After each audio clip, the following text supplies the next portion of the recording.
High five somebody on your way down. Say, you look younger today. Question is, how many of you feel younger today? Anybody? There's just something that happens when you get around young people, and especially young people that are living out their purpose and doing what God's created them to do. Sometimes that just energizes us as an older generation, and we're like, man, like, whoo. You know, that's why all the older men in the house, that's why when you go to the high school football games, you all of a sudden feel like you can play again. You know what I'm saying? You're like, I should be out there right now. I can go. But as soon as you stand up at halftime, you're like, oh, God. I promise I can go. No, coach, he can't go, okay? Well, welcome to Student Takeover. My name's Justin Potter. If we haven't met, I'm the next gen pastor here at Epic, which means I get to hang out with 7th, 8th, 9th, 10th, 11th, and 12th graders all the time. And so that's kind of what keeps me young, keeps me energized. Sometimes this always makes me feel good. This is not in the notes. This is just kind of some fun stuff. It makes me feel good. I go to the high school a lot and sometimes the middle school, and I always ask students, like, you know, randomly in the hallway, I'm like, how old do you think I am? And they're like, 27. I'm like, all right, good. I'll take it.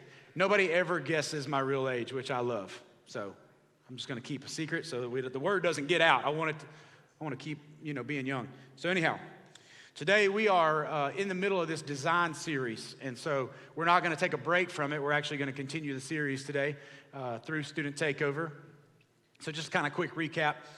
Real quick, first, can we give it up for all the young folks out there serving?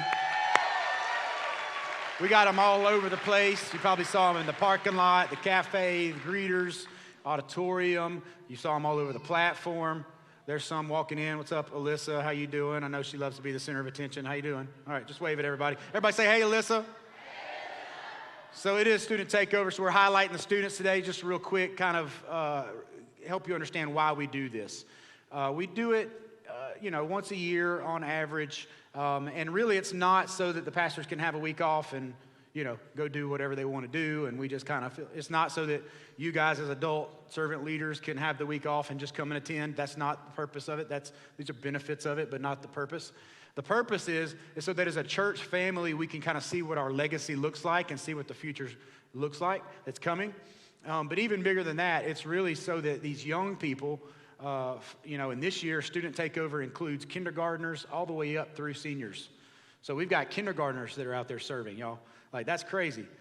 My daughter is 5, and she's out there greeting, I think. And I'm like,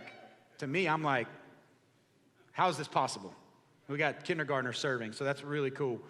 But the purpose is so that these young people can begin to understand what it means to serve, first of all.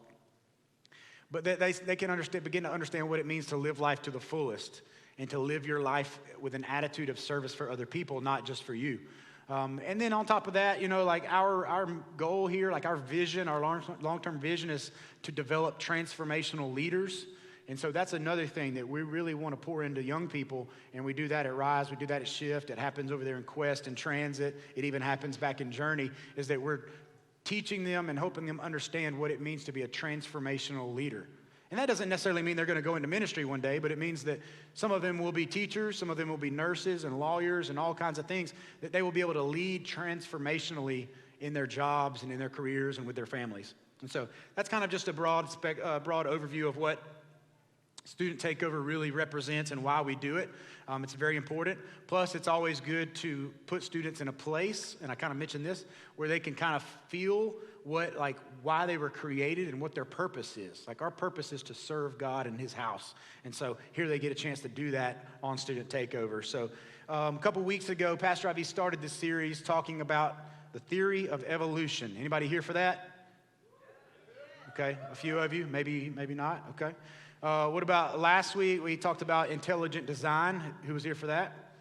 Okay, so next week is kind of the finale of the series, and it's all about creationism. So make sure you're here for that. And if you don't know what that means, then you definitely want to be here so that you understand that. But today we're going to talk about, in the midst of that, so we talked about evolution, intelligent design. Next week we're talking about creationism. So today I want to talk to you about addiction. Addiction. Y'all cool with that? Can we talk about that? Okay, one person's fired up. Everybody else is like, I don't get it. How do they connect? Oh, all right, so I'm gonna ask the adults a question, okay? Because it is student takeover, so I'm gonna talk about some student stuff. Adults, okay? Y'all with me? Okay, adults.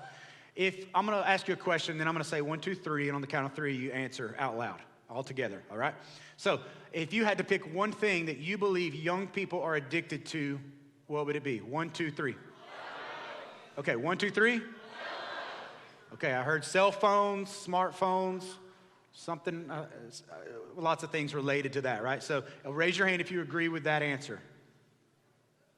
Okay, look around the room. That's a lot of hands. All right, so I'm gonna come back to that in a moment, and I'm gonna touch that topic, but I wanna talk about something else really quick around the idea of addiction. See, when I was growing up, and I'm not gonna tell you how old I am, but maybe if you're in my generation, range, you'll get it too. Like, there was 3 kind of main addictions that we were always taught about. We had like the DARE program at school, and they were always talking about things to watch out for. And so it was always like smoking, drinking, and drugs. That was kind of like the 3 things that they would always talk about, and the dangers of it, and why you shouldn't do it, and yada, yada. And so that was kind of like it. It was just like, hey, these 3 things are dangerous, don't do them, here's why. And then that's the 3 things that really, that's the only real big addictions that you had to worry about. Well, fast forward to now, and now you can't just say smoking. You have to say cigarettes, vaping, e-cigarettes, smokeless tobacco. Like, you got to kind of break it down because there's so many things now, right? Drinking, it used to be just like, hey, he has a drinking problem. Now it's like, well, does he drink alcohol or what's, because now, believe it or not, you may or may not know this, and I'm not revealing something that you can't go research on Google. There are things that you can buy, like, that are health supplements, like liquids, that if you consume enough of them, give you the same results as drinking alcohol. Now, this is something that's designed to supplement your health, but if you consume a lot of it, it'll make you drunk. Yeah, and it's just anybody can go buy that. And so it's not only just alcohol anymore. Now there's other avenues to it. Drugs was also one of the big 3 kind of back in the day. And now it's not just drugs. Now you're talking about, we got to talk about illicit drugs, things that are illegal. We got to talk about prescription drugs. We have to talk about over-the-counter. Now we're talking about oils. We're talking about, there's just this huge, spectrum of things now that you can't just say smoking, drinking, drugs. Now we have to break it down into all these different things. And so, side note, and may or may not know this, but these addictions, the 3 things, the big 3 categories I just mentioned, addictions in young people right now are currently declining and decreasing at a very fast rate. Like, young people are just like, we don't want to be addicted to those things. They're not healthy. We don't like them. And so, yeah, that's really good news, right? But there's one thing that's on the increase. There's one in that category of, smoking, drinking, drugs. There's one thing that's really on the increase, and it's opioids. And so if you know anything about that, it's just, let me explain it this way. Young people, the reason that is increasing is because specialists and doctors and, the people in the labs have all done this research and found out that young people, opioid use is on the increase with young people. Listen to this. This blew my mind when I read this. Because young people trust that people in the laboratories would not create something that would harm them. Why would somebody create something that could potentially kill me? So they trust that this thing is not going to kill them, and it's not that harmful. So that they're more likely to try these things because of that knowledge, knowing that it was created in a laboratory. So crazy to me, but that's what they believe. Built in a lab, that it must be safer. And so kind of the underlying thing here is that they don't really want to be addicted to things that are obviously bad for them. Back when I was kind of a young person, I knew that those things were bad. All my friends knew that those things were not good for you, but some people still chose them based on that, Now, these young people, it's a different story. They're like, smoking is on the decrease in young people. That's why a lot of them are leaning towards vaping and e-cigarettes because they assume it's a safer option. Because they don't want the health risks that come along with those things. So they're more health conscious than before, but they're still putting their trust and they're still addicted to certain things. And so here's some of the things that people now, not just young people, but young people more than likely on some of these things. These are some of the new addictions that we have to address rather than just going, okay, smoking, drinking, and drugs. We can't do that anymore, okay? So listen to this. People are now addicted to food. Anybody in here willing to admit that you're addicted to food? Like, we got to have food to survive, right? That's not being addicted. But there are some people that are just literally addicted to it. And so there are people that are addicted to taking pictures of their food. Y'all know these people? Okay? Somebody I know for sure, there's at least one of y'all in here because your brother told me. And so there's one of y'all at least that if you go look at their Instagram, they got one picture of their 3-year-old and then 27 pictures of food. All right? And that's probably hitting some of y'all a little too close to home. But I'm going to get to look at your neighbor and say, he's getting to you too. Okay. So we got people that are addicted to food. Okay. Sex is a real addiction now. Like pornography, heterosexual, homosexual. Like, y'all, it's kind of disturbing when you do some research and you figure out all the addictions that are related to sex that people struggle with. Like, it is disturbing. And then you get into things like gambling, which is a real addiction that people have. Lying, and the thing with lying is that usually, and we all know this because we were all kids at one point, and we probably told a lie, and then we were scared to death that we were going to get caught, so we told another lie, right? And then we had to tell another lie to cover up that lie, and then we had to tell a bigger lie to cover up that lie. You know what I'm saying? So you just keep lying and lying and lying, and it becomes addictive to the point where now I just can't stop lying. I lie about everything. And so it's a real addiction. Shopping. Anybody? Just me? I'm going to be the only one holding my hand? Okay, fine. Leave me hanging. Shopping, I'm joking around, but like shopping is a legit addiction. People are trying to meet something, gain something, gather some kind of pleasure, and so the only way they know to do it is to go buy stuff. And that could be anything from shoes, amen, to purses, okay? I'm not letting y'all slide. Purses, okay? Could be four-wheelers or motorcycles or guns or, I'll stop there, okay? I know some of y'all are getting a little antsy, like, why are y'all up on me, okay? So shopping is one, and then emotional addictions. And this one's kind of one that nobody really wants to talk about. But there are young people right now, there's some in this room that I've had to walk with and talk through being addicted to the feeling of depression. Like they're addicted to feeling sad. And now that, to some of us, especially older people, they're like, that's so stupid. No, it's a real thing. Because what happens is, kind of in a quick little wrap-up, is I feel depressed. Well, then I like the attention that comes with it because people move in my direction because they feel sorry for me. And so I like the attention and the acceptance that I get from it.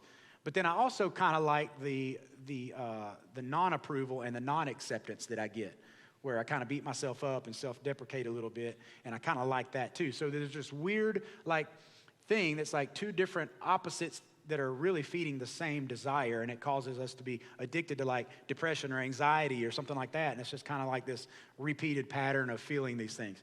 And so all of these are addictions now that young people are struggling with, but if we're just honest and we polled the crowd, most of us could probably fit in one of those categories, if not more. And so when we talk about addictions, it's not just drinking, drugs, and smoking. That's kind of the ones people usually like to assume that we're talking about.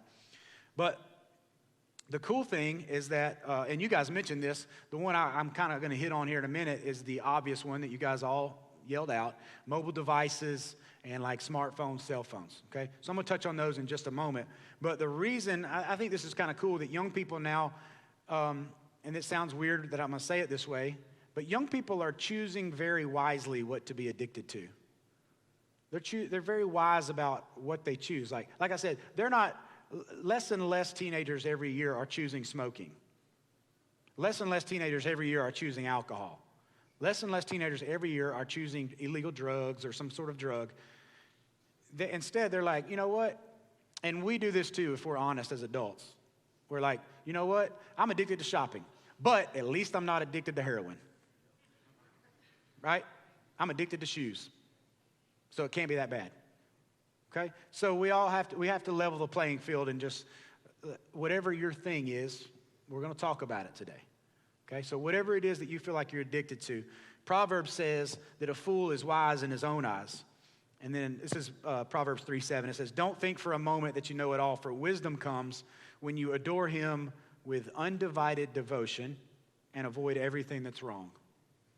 So as we talk about addiction, as we talk about some different things, I want you to kind of keep that in mind. Okay, we're going to come back around to that idea. First, though, this is what y'all came for. You want this info. Some current cell phone / mobile device stats. All right, listen to some of this. 59% of parents, if you're a parent, raise your hand. Okay, look around, that's a lot of parents. 59% of parents surveyed believe that their kids are addicted to their device. How many parents in the room would agree with that? Okay, that's more than 59% in here. All right, 50% of teenagers feel addicted to mobile devices. 1 out of every 2. 72% of young people feel the need to immediately respond to texts, social networking messages, and other notifications such as email and different things. 78% of young people check their devices at least hourly. Now, I'm going to stop on this one because I believe the hourly is very generous. I'm with young people a lot, and if I noticed that Mason was checking her phone once an hour, I would be very happy about that. I'd be like, yes, Mason, you are growing. We are getting somewhere. But it's more like, if we're just really honest, it's more like every couple of minutes we're checking to see if we got a text or, Instagram notifications or, my TikTok's going off or whatever we got. Whatever's happening, we got to find out. We got to know. So 78% now keep in mind, this is the people that admitted it. These are the young people that say 78% check their devices at least hourly. 45% of young people say they use the internet almost constantly.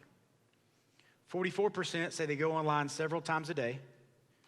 50% of teenage girls are near constant online users. 39% of young boys. And then 95% of teenagers, okay, and this teenager is kind of a wide range. It's not really what we think as teenagers. It's more like now they're calling it really kind of like preteen and teen, so they're really thinking 10 to 19 in that range.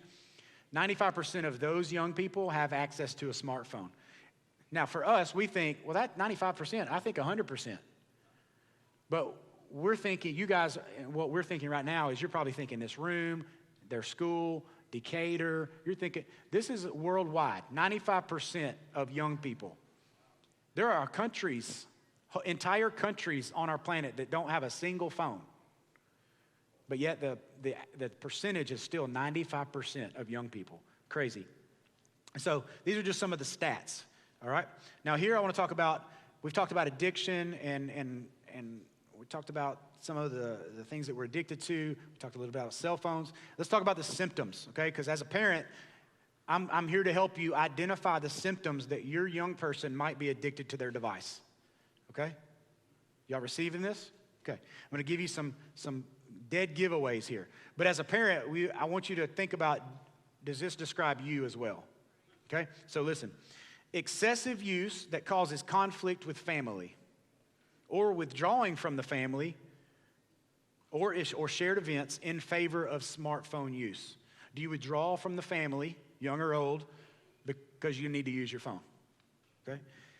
Negative effects on school, family, social, or emotional functioning. Continued excessive use despite negative effects. Like it's causing damage, but you still do it. Impulsive, frequent, constant checking of phone. Okay. Y'all know that thing that happens like when you get my phone's usually right here, and every once in a while I'll feel it vibrate, and I'll pull my phone out and there's nothing happening. Like it's a phantom vibration. Y'all ever get those? Is it just me? Okay. Me and Blake. I see Blake nodding. So it's like this phantom vibration you get, and you're like, I could have swore that thing vibrated, right? That should be an indicator of something. So insomnia, sleep disturbances related to frequent checking, increase in use to achieve satisfaction or to counteract a sad mood. Okay, we can pin that on young folks, but adults, we do it too. You have a bad day at work, you come home and your husband or wife is in a bad mood, it affects you. And so by default, not by design, but by default, what do? You just pick up the phone and like, hey, I'm gonna play Candy Crush for 20 minutes just to get my mind off of everything. Or I'm gonna watch YouTube, or I'm gonna just see what's happening on Facebook, or I'm gonna scroll Instagram, I'm gonna shop on eBay, whatever it is, like you kind of just use it to get away from the moment, whether you're in a sad mood or to achieve some sort of satisfaction. Okay, the need to respond immediately to messages and alerts. Now, this one kind of gets pinned on young people, but there are older generations that struggle with this just as bad, if not worse. Okay, this need to respond immediately, like as soon as your phone dings, no matter what's happening, you got to check it. It's quiet because it happens a lot in here, right? You're all like, dude, it's all over me right now. This is my first time here, and you're already stepping on my feet. All right. Increased anxiety and or irritability if the phone is not accessible. Okay, couple quick stories. Well, one story involving a couple of instances. We've had, in the past couple of years, parents who have grounded their child by taking away their phone or gave some restrictions, said, hey, I'm taking your phone away. I pay for it. You're not using it because you can't behave right. And in both of these situations, the young person, listen to this, ran away from home. Didn't just say, hey, I don't like this, didn't punch a wall, didn't cuss at their parents, ran away from home, left, legitimately to the point where they could not find them for 5 or 6 days. They said both of these situations, the person said that they felt trapped by not having their phone. And so these are all symptoms of what a mobile device addiction, these are all signs. So if you can check the box on any of those, today might be the day where you go, okay, I got to back it down on this thing a little bit. Maybe I'll stick it in a drawer every now and then, put it on silent so I don't hear the dings, certain things like that, just to where you can begin to, let's move in a healthy direction. And so what I had to ask myself about these statistics and symptoms was how did this happen? And this is all kind of related to young people, but I had this image that popped in my head about when I was kind of a young person. I might have been I don't know, it might have been in the 90s. I was probably a teenager of some level. And there was this commercial that used to come on TV, and it was this young dude sitting in his room, and his dad busts in and has a bag of marijuana, and he's chewing him out. I mean, he's yelling at him, and then the dad says, where did you get this, or where did you learn how to do this? And some of y'all are nodding, you know the commercial. He says, I learned it from watching you, Dad. And it shows the dad, it pans to him, and he's all of a sudden, he's dang, he got it from me. I taught him this behavior. And so 72% of teenagers, I mentioned this already, 48% of parents feel the need to immediately respond to text, social networking messages, emails, and other notifications. That means if mom and dad are both in the house and the phone goes off, one of the two will respond immediately regardless of what's happening in the space. Doesn't matter if it's a conversation, doesn't matter if your son or daughter is in need in that moment, it doesn't matter. One of the parents is going to respond immediately, okay? 69% of parents check their devices at least hourly. So we can laugh about the student and the young person who checks theirs, the 78%, but 69% of adults, parents, do the same thing, at least hourly, probably more like every 5 minutes, if we're honest. And so just like my generation learned our addictions from watching the generation before us, this generation has also not just learned new addictions from us, but they've also learned to distaste the old addictions. That's why smoking and drinking and drugs are on the decline, while all of this new stuff is on the rise, because they've learned it from our unhealth, because our generation was discovering how to use cell phones, and so we were thumbing through it all the time, trying to figure out how it worked, right? Because it was all new technology. And so they see us on there all the time, trying to figure it out. We're not We're not playing Candy Crush for 6 hours. We're trying to figure out how to share the Wi-Fi password with somebody.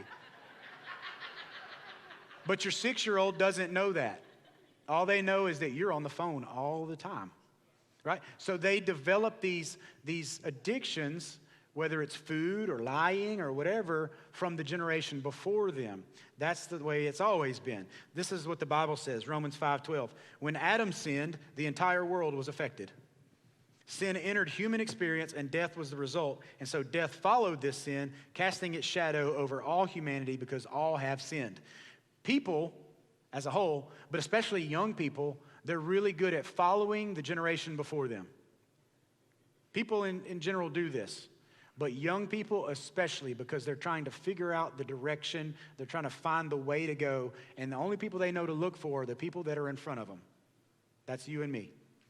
And so, side note, young people, not just today, but forever, they always need a generation of people that have gone before them to before them. And so if you're not for them, you're against them. And so what are the things, what are you leading them towards, okay? So that's kind of just a little side note. So how does addiction fit in with evolution, intelligent design, creationism? How does it tie all together? Well, it's very, very simple, but very complex at the same time. You and I, everybody in this room, we are designed, wired, created for addiction. Without a doubt. We are all created to be addicted. And so if you look at the root word of addiction, it's a Latin word, and I'm not going to try to pronounce it, but it means an awarding, a delivering up, or a sacrifice. The American Addiction Center states on its website that addiction is anything that fits into these 4 categories: a substance or an experience that's repeated or habitual despite substantial harm, is pleasurable, promises a reward, or is perceived to be of great value. That's kind of the definition of addiction. And so we are 100% designed to have repeated or habitual experiences that, despite potential harm, are pleasurable, promise a reward, and are of great value. And so I want to show you the earliest example of that statement. It's in the Bible. It's in Genesis 22. It's a story of Abraham and his son named Isaac. And if you know the story, maybe you're already kind of connecting the dots a little bit. I'm going to read part of it.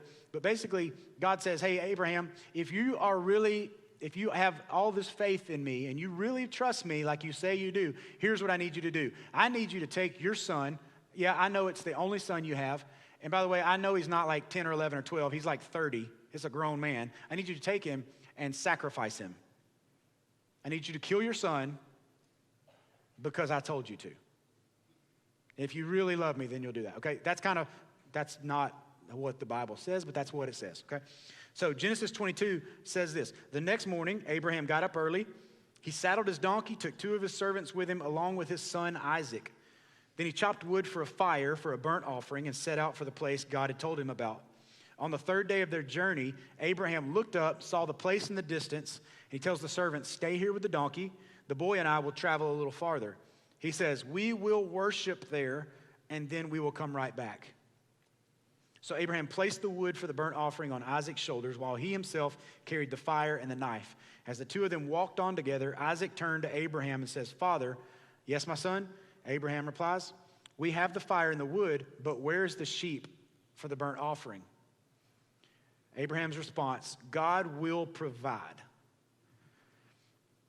And so this is the first example of worship that we see in the Bible. And so this is where we see that we're not designed for addiction, we're designed for worship. And our world and our humanity, just like everything else that comes along that is good and great and wonderful, we find a way to twist it and turn it and manipulate it to benefit us the best. And so this is the situation. We were designed to worship, but the diagnosis, so we've talked about the addictions, we talked about some symptoms. The diagnosis is that you and I, we have a disorder. There are lots of disorders happening in the world today. We've got ADD, ADHD, I got this disorder, that disorder, OCD, and we got them all. And so this is a disorder. And a disorder simply means, obviously, lack of order or regular arrangement, confusion, or disturbance in physical or mental health or just dysfunction. That's kind of what disorder means. And so as we talk about addictions, what we have to understand is that addiction is ultimately just a worship disorder. Addiction is just a worship disorder. It means I'm worshiping something other than God. And we see in the story of Abraham where God says, I need you to do this. And Abraham goes up, he says, we will worship there. But my act of worship is sacrificing my son because I'm worshiping God.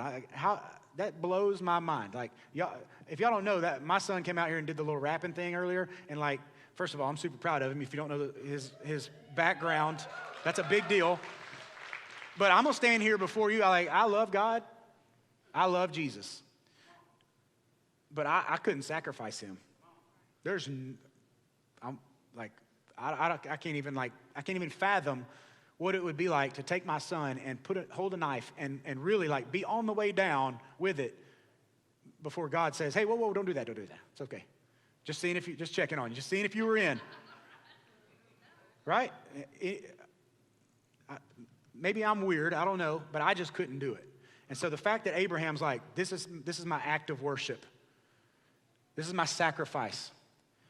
And so we have to understand that we have a disorder. And so we worship things other than God. A lot of things that we worship, relationships, substances, people, and feelings. We worship these things. And I'm going to talk about some other stuff here in a minute, but addiction, regardless of the aim of our worship, addiction is always an example or a issue of idolatry. And so God actually says, do not have any other gods before me. He talks about this very clearly in the Ten Commandments. Yet we still choose to worship things other than God, and we choose to put things above him and before him. And so this is not like, I'm not beating us up. Like, this is not like a new thing that we just started doing. Anybody ever heard of the Israelites? Okay, the Israelites, I'm just going to use a little illustration. This is like, okay, God comes in and goes, hey, you guys, y'all are my chosen people. I'm choosing you guys, okay? You guys are going to be the ones that the whole kind of deal is built on. The rest of y'all, like, I love y'all too, but like, these are my people, okay? Y'all feel left out over there? Okay, these are my people. Okay, so God's chosen people. He selects a group of people. He says, these are my people. That's the Israelites. They actually start to worship these little wooden statues as idols because they were learning to believe the cultures of another, religion, I guess. And they started to believe that these little wooden statues, if they acted right and if they did the right things and they said the right things and they behaved properly, these little wooden statues would cause things into their world like fertility and rain and for their crops to harvest and be healthy and all of this. Like, they would get all of this gain because of this little wooden statue. And so that's what they started to believe because they believed that the gods would be happy with them. So they kind of lost their focus on God and started believing in gods. And so the purpose of idolatry and kind of how it all works is it's really a way for people to manipulate the idol for your own purpose. Sounds a lot like addiction, doesn't it? Sounds a lot like addiction. We begin to, maybe instead of little statues, maybe we don't have statues. Maybe we worship people or celebrities or maybe, YouTube personalities for some of the younger people. Maybe we worship experiences or situations or substances or behaviors. And so we put all of these things, and these things become our idols. And we begin to put these things on a pedestal, and we go, man, if I could just have hair like Ryan Tedder. Y'all don't know who that is, but, you should. Or if I could just grow a beard like the guy from Duck Dynasty. Or, whatever. Like, we begin to idolize these people. I'm going to dress like that guy. I'm going to sound like him. I want that person because she's got it. I watched the red carpet and Lady Gaga was wearing a meat dress. Now I want to go buy a bunch of meat and put it on my, every day's Halloween for her, by the way. Anyways. And so what we tend to do is we think if we use these things in a certain way, then it'll give us what we want. These little things, these little idols, these situations, these people, these experiences, They'll make us happy. They'll take away all the stress. They won't, I won't feel bad if I do this or smoke this or drink this or whatever. They'll help us deal with self-image issues or our struggles in general. And so what we have to know is that these idols that we choose, because that's what we're doing, we're choosing idols. These idols that we choose, they do some things to us. They make promises to us. They appeal to us first, so they definitely appeal to us, and then it makes a promise to us, and then ultimately it just enslaves us in a lie, which again sounds a lot like addiction. And so 2 Peter says, they promised freedom, but they themselves are slaves of sin and corruption. For you are a slave to whatever controls you. Okay, so I'm going to use this illustration because it's a kind of a personal one, but I think it will, and so let me preface with this. I'm not picking on anybody in the room, okay? If this is you, I am not making fun of you. I'm not picking on you. I'm revealing something that's kind of a personal thing, okay? So my mom's always smoked, all right? And it blows my mind, because I don't, and I never have, but it blows my mind to be driving around in the winter when it's like 17 degrees outside, and I see people outside smoking. I just don't, and you might be a smoker, so maybe you can explain it. I cannot get it. I'm like, it's 17 degrees outside. Why are you, for me personally, I'm just saying, for me, I don't understand. And so what goes through my mind is that obviously, because you're outside in 17-degree weather and it's sleeting and you're smoking, that must not be your choice. Surely you didn't choose that. So in my mind, it's like something else is controlling you, or you would not make that decision, right? And I know that maybe seem kind of abrasive a little bit and kind of like, judgmental. But let me back it up. I'm not judging you because I've watched it my whole life. And so I'm just kind of like, I just don't understand it, And so that's kind of what, when I read this verse in 2 Peter, that's the kind of stuff that comes to mind, is like, you would not make that decision on your own. Something else is influencing you to make that choice. And you can apply that to whatever addictions may be rolling through your mind right now. But our addictions, just like our sins, always promise freedom. That's why we sin, because we feel like it's going to give us something. It's going to benefit us somehow. And so we go and we do whatever. But that's not what it gives us. Actually, in addiction, sin always progresses. This is why, Pastor Renee will talk about this sometimes, and everybody gets a little uncomfortable. So I'm going to say it now so you get a little uncomfortable with me. People will start out watching pornography, and then before you know it, there's a sexual sin that there's another level, and then there's another level, and you see men who started out watching pornography. Well, now that's not doing anything for me, so I got to watch child pornography, or now I got to watch same-sex pornography, or just something like it always has to go to another level. And that's what this means, is that when you're in an addiction, sin always progresses. Your wants become your needs. The things that you once desired now kind of have a demand over your body. And so you don't really have control anymore. And so addictions don't end with a slavery to those things. It usually progresses to a tragedy. If you got people in your life that have struggled with addictions for a long time, you know this to be true. I've got several in my family who have battled addictions, I'll just open up some personal stuff. Like, I have a cousin that legitimately is addicted to being in prison. He's gotten out several times. And every time he gets out, he does something on purpose to go back. Now, to us, we go, he's just comfortable there. This is what he's gotten used to. No, it's an addiction. It's an addiction. He's doing these things because it has control over him. And so addictions never end with just the slavery. It always progresses to a tragedy, okay? Here's a couple of examples. It destroys families, destroys homes, destroys marriages and emotions, creates parents who will no longer talk to their children. That's what an addiction will do. Also causes husbands to no longer know their wives. And there's been story after story of that, I'm sure, in some of y'all's lives, where you know people who the husband woke up one day and just said, I don't know, this, not what I thought it was. If you really kind of do some digging, more than likely there's an addiction somewhere. because it always ends in a tragedy. This is what sin seeks to do. It starts small and it always progresses. And so what was once slavery to a substance of any kind, whether it's a drug or an alcohol or whatever, progresses to tragic consequences. And so the reason it does this is because this is how addiction works.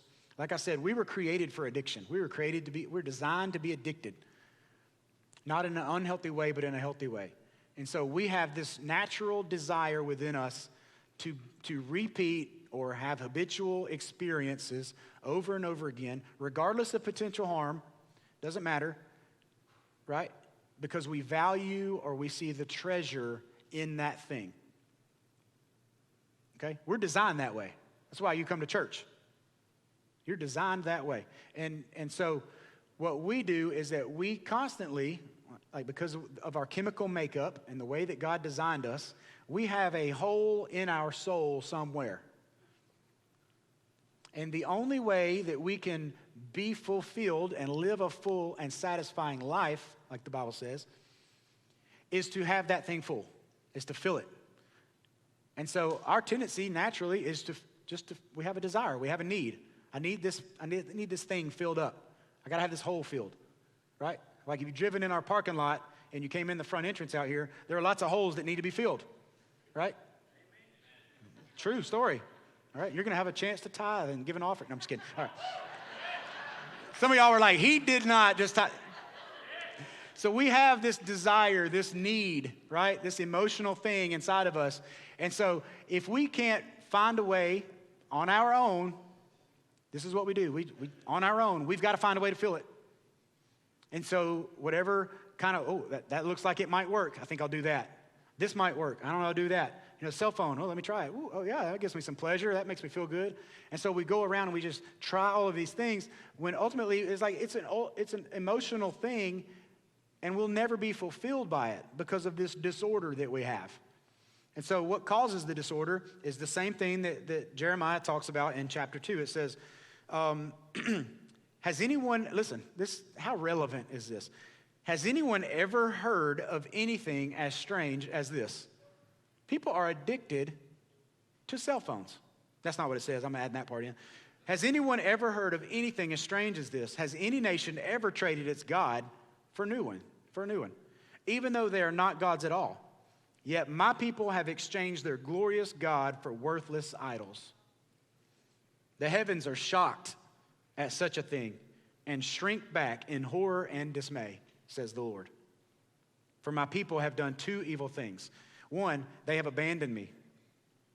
Two, they have dug for themselves cracked cisterns that can hold no water at all. See, what we've done is we've taken our cell phone or whatever our addiction may be, and we just pretend it's like this big, beautiful vase, right? But what we don't realize is there's cracks all in it. So anytime we try to fill it, it just runs out the bottom. We can't possibly fill that thing. So we're just constantly filling up an empty, cracked cistern. And so regardless of how much of that thing you put into it, it's never going to fill it up. Jeremiah 2:17 says, you have brought this upon yourselves by rebelling against the Lord your God, even though he was leading you all the time on the way. So first, we've got to understand that we all have, every one of us, has a full-blown worship disorder.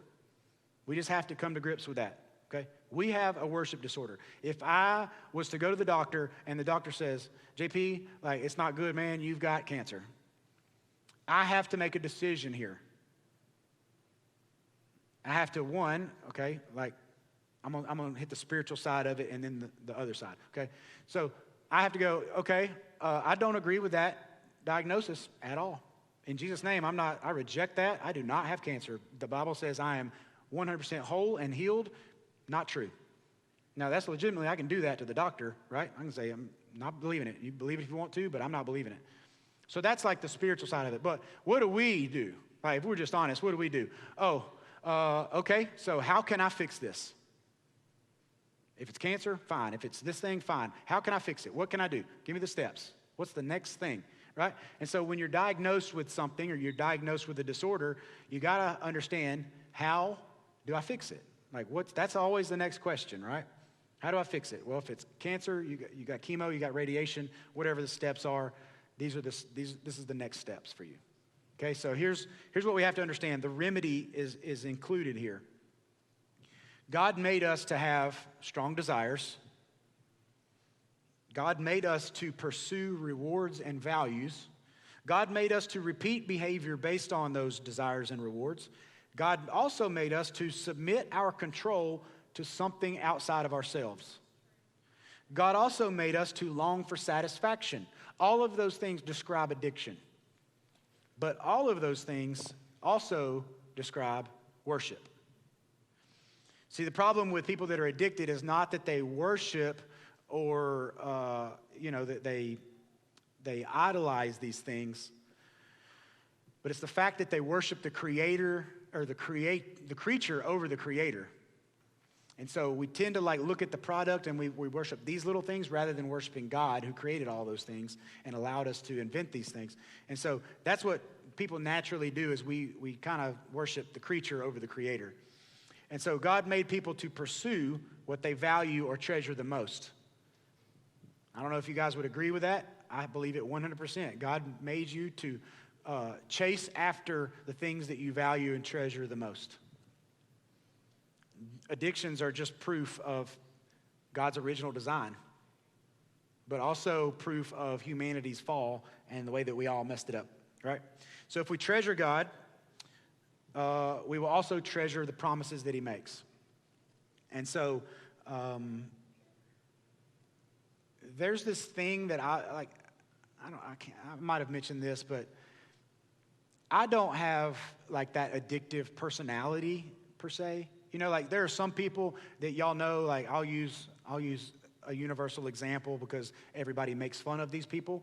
But there are people that you would look at and go, man, that guy is addicted to working out, right? And all of you just thought of somebody, right? All of you just thought of somebody. You've either seen him at the gym, you see him at the grocery store in their CrossFit workout gear, and you're like, geez, man, change clothes, right? Why are you so sweaty, right? You know the people I'm talking about, right? And so what kind of happens is they try something, right? They tried this thing and realized the benefit of it, and it was great, and I love it, and it's healthy, and there's nothing wrong with it. And so now they're working out 3 times a day, 6 days a week, and they're advertising protein shakes on their Instagram, and all they wear is their workout gear all the time. They're like, do you have anything but yoga pants? Is that all you got? Okay, whatever. And so we see this. And I'm using myself as an example. I have never been that way. If I've ever tried anything and experimented with stuff, I could always go, I don't really like that, and just walk away from it. Or it's too much time, too much money, too much, I could always find a way just to go, you know what, it's not a big deal. So I've never really been overly addicted to anything in that way. But there are lots of things that I have been addicted to, right? Like pride, jealousy, things like that. So maybe not material things or substances or anything like that. But I always kind of had this mentality when people were addicted to something because of my personality. I always carried this mentality of why don't you just stop doing that thing? I know you've done drugs or you've smoked for 30 years, but why can't you stop? I don't get it. You should just stop. Just stop doing that thing. Your life would be better if you just stop it, right? So that's but the reality is that it's not enough just to get over the addiction. You can't just stop doing it. That doesn't fix it, right? Now, that may be one of the first steps, but that's not enough. The root of the problem is not that you need freedom from the substance or the thing that you're addicted to. The root of the problem is that you need freedom from the condemnation and the false promises it makes. That's really the root of it. So you can stop with the, whatever the substance is that you're doing. You can stop that, but the false promises and the condemnation that comes with it will continue because now you feel guilty because you're not doing it. And it's all of these things. And so we realize that this is 100% not a physical issue. It's definitely 100% a spiritual issue. Addiction is always a spiritual issue. There's not a rehab place that you'll go to and walk in and go, hey man, I'm taking all of your drugs away, and that solves the problem. I'm going to give you an example here in a minute, but I've got friends that have been in rehab, and somehow they always end up back. Because that wasn't the issue. And so it is a worship disorder 100%. And I used this illustration in the first service, so I'm going to quickly kind of hit it here. I have a friend that used to breed pit bulls. And he used to have 2 pit bulls. One was white. Her name was Sugar. And one was like a dark brownish color, and his name was Cinnamon. So he had Cinnamon and Sugar, right? Cute, I know. And they were awesome dogs, very protective. But they were in a pen together. You know, it's kind of a big yard, really, kind of a backyard. And so there was this fence around them, and in one corner was Sugar, and in one corner was Cinnamon. And they were on chains long enough to where they could get to the middle of the yard, but they couldn't get to each other, right? That would be bad. So he would come out and, he would feed them or whatever, and they had their own food bowls and stuff. So I want you to picture that and close your eyes for just a second, okay? Picture that yard, picture those 2 pit bulls, okay? Except you only have one bowl of food, okay? You only have one bowl of food. So which dog do you feed? Now, every day you've got to make a decision on which dog to feed. Because, as you know, and I know, whichever one you feed will survive. Whichever one you feed the most will grow and be the strongest. Whichever one you starve will ultimately die, right? So that's just kind of common sense. Okay, now that you've got that imagery, open your eyes. And so, for my friend William, this is the story. He came home from work one day, and one of the dogs, the one that he had kind of given more food to, had broken off the chain and made it to the other side and killed the other dog, okay? So killed its brother because it was the bigger, stronger, and that one had some food that I need, right? Like, I ate my food, I want your food, so I'm coming over there to get it. So that's what, in reality, in my life, I've seen this. Okay? But Romans 8 talks about it and says, hey, listen, there's the spirit and then there's the flesh.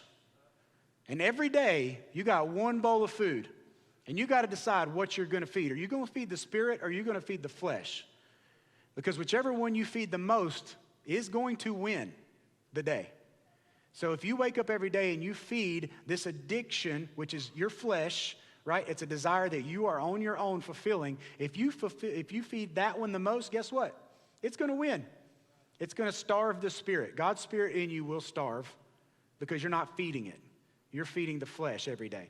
But on the other hand, if you feed the spirit every day and you starve the flesh, the addiction dies. And so Romans 8 paints the picture that I've seen play out in my life for real. And it's like, man, it's like so vivid and in my mind, I'm like, oh, yes, I get that, right? But for a lot of us, we don't get it. So Romans 5, if you back up a couple chapters, says, this is the continuation of what I read earlier. It says, one man's disobedience opened the door for all humanity to become sinners, okay? Because of Adam. He disobeyed, and so the whole world becomes sinners. Also, one man's obedience opened the door for many to be made perfectly right with God and acceptable to him. So what the human heart desperately needs to overcome addiction is not a rehab or a program or anything like that. It's a supernatural transformation that gives the person who's addicted, the addict, a new master that supplies new desires. That's the answer to addiction.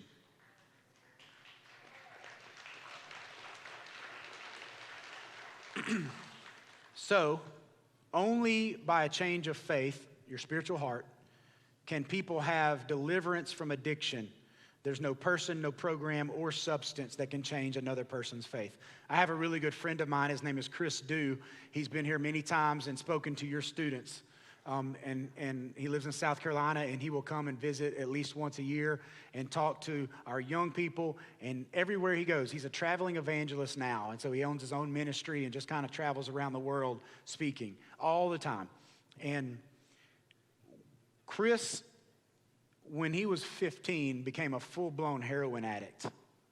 And by the time he was 17, he weighed about 80 pounds. His father had passed away and he inherited a ton of money and blew it all on heroin. And he found himself at 17 in a rehab, in a recovery place, that he went through all the withdrawal symptoms, all the physical things that they took the drugs away. He went through withdrawals, and it's not like they gave him his drugs back when he got done. But that wasn't enough. He was invited to a church service while he was in this recovery place, and he heard someone present the clear gospel of Jesus.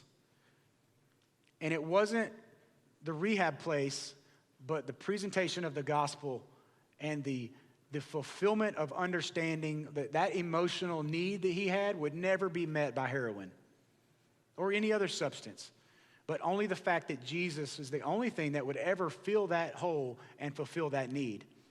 And so he gives his life to Jesus. He goes on, he starts his nonprofit. He's traveling all over the world. He's an evangelist. He's been here, like I said, several times, talked to our young people. And so, that's a story that I know without a shadow of a doubt lines up to this, because I've talked to Chris enough to know that only God can supernaturally save you or me from our destructive spiritual habits or our destructive lustful pursuits or our destructive emotional desires and needs, or whatever it is that we have that we continue to chase after, our pursuits and treasures. Only God can supernaturally save us from those things. And so the truth about human nature is that we pursue what we value the most, without a doubt. If you value something, you will pursue it, right? I don't do this, but I know people, okay, and some of you, my good friends, can back me up on this. There are people that wait in line for 2 or 3 days for a pair of Jordans at the store, right? They will put their life on hold to go get shoes. And they'll sit outside in the weather for a couple of days. I like shoes, y'all, but I don't like them that much, right? You will pursue what you value the most. Without a doubt, you will pursue it. And so unless our treasures and our values and our beliefs are in accordance to God's truth, our worship will always reflect our own natural desire and our own personal desires and wants. It'll never match God's, because we're constantly after what we want. And so we were designed to be addicted, but to God, which is called worship. And so here we are. This is Student Takeover. And this is kind of a common thing when we talk about generations. There's always a generation that's a little bit older, that's been through a lot, and they get to a point where they don't think it'll ever change.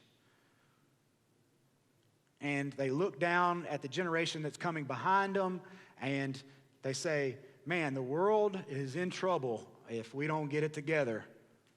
Man, the world is doomed if these young people don't fix it. If they don't, get their act together and get off these cell phones, the world's just going to go. Sound familiar? And it's so, substitute in cell phones if you want to, but that's the same thing that your parents and grandparents said about you. Same thing that mine said about me. Right? The world is and has been in trouble since the 3rd page of the Bible. So it's not anything new. It's not anything that just started happening. Addiction, idolatry, false worship have been around since the beginning of time, since the beginning of the whole thing. Those things addiction has existed. And so the first man and woman placed some things before God, and that's where it started. And I just want to tell you, as an advocate for young people, is that the teenagers in our world, they're not causing this. They're not causing our world to be chaos. They're not causing this lack of emotional connection. They're not causing, this cell phone epidemic. They're actually fighting it, but they don't know how. They need help. And so they're literally fighting for their lives, just like you and I were when it was sex, drugs, and rock and roll, or whatever. Whatever the addictions were that we were facing, we were fighting that. It's not like you chose to be addicted to anything. Nobody wakes up and just goes, today I am going to become a full-blown heroin addict. Today's the day. Nobody does that. But my friend Chris is a great example. Like sin progresses. In addiction, sin will progress, and it just gets worse. So we put ourselves in prison. This is what we do. We put ourselves in prison, and then we expect the young people to come along and rescue us. Hey, we need you to change it. You can change the world. We need you to do it. We messed it up. You fix it. And this is the mentality that older generations will take. And this is why the youth will always matter. Yeah, we've got a generation of teenagers here that get it. But then guess what? There's another generation coming behind them, and the youth will still matter. And then another generation, and the youth will still matter. And the youth will always matter because they represent the hope that you and I lost at some point. We got to the point where we were like, you know what, I'm 40, and like, man, life's half over. Why stop smoking now? But these young people represent hope. They represent change. We see something in them, and we go, you know what? Maybe, I don't know, maybe they'll figure it out. That's why you guys clapped when I said that smoking, drinking, and drug percentages were down. That's why you got excited. Yeah, that's awesome. Love it. They're fixing something that we messed up because they represent hope. They represent change, and we just hope that they keep fighting. And when they don't, then But we have to understand, you and I have to understand, this is not just their fight. This is our fight together. And we have to choose to fight with them and help them because they don't have the tools that you and I have. They don't have the experience that you and I have. Some of you have life experience with addictions. You know what we need to be doing? Helping students learn how to fight addictions. Some of you have overcome some great addiction in your life. And instead of just cheering yourself on all the time, which is great, I'm glad you overcame that.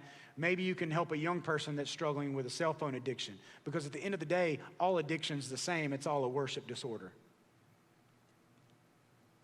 So what the problem is that people spend, and you guys know people like this. I know people like this. They spent their entire life fighting addictions.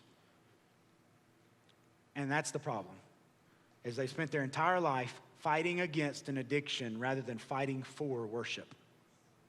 We've confused the two. You're designed for worship. You are designed for worship, but true worship is something worth fighting for. We're always going to be faced with things that are vying for our attention, vying for our affection, trying to pull us in one direction or another, temptations and desires and needs and wants. In other words, our worship, there's always going to be things fighting for that. John Eldridge actually, in one of his books, says, we were born into a world at war. And I think that's a great image that we need to have, is that every day is a battle of flesh versus spirit. And we're constantly fighting and tugging. And one day the flesh wins. And then some days the spirit wins. And then some days the flesh wins. And then some days the spirit wins. It's back and forth because we're at war.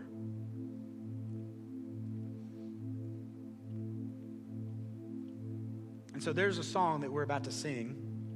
And some of the lyrics, I'm just going to read 2 lines. It says, even when the fight calls. So we're in a fight. Even when the fight calls, which it always does. Even when the war is waged, which is our life, we can take heart because we know that he is greater. And we know that he is Savior. So I don't want you guys necessarily to this is not like a, hey, everybody stand up and worship. This is here's what I want you to do. I want you to honestly do some self-evaluation and just really think to yourself, like, you might have already done this. But what is the thing that you're addicted to? Not what do you worship, because you're going to say God. I worship God. Because that's kind of the generic answer you're going to, you're in church. But legitimately, I named a bunch of stuff. We talked about a lot of things. What is the thing that's stealing your worship? Because that's what addiction does. Addiction steals your worship. It causes a disorder. It causes dysfunction. And so I want you to think about, what is that thing or those things? Maybe it's a person. Maybe it's a situation. Maybe it's a substance. whatever it is, I want you to think about that thing. And as the song plays, I want you to know that even when the fight calls, even when the war is waged, you can take heart. Because we know that he is greater, and we know that he is Savior.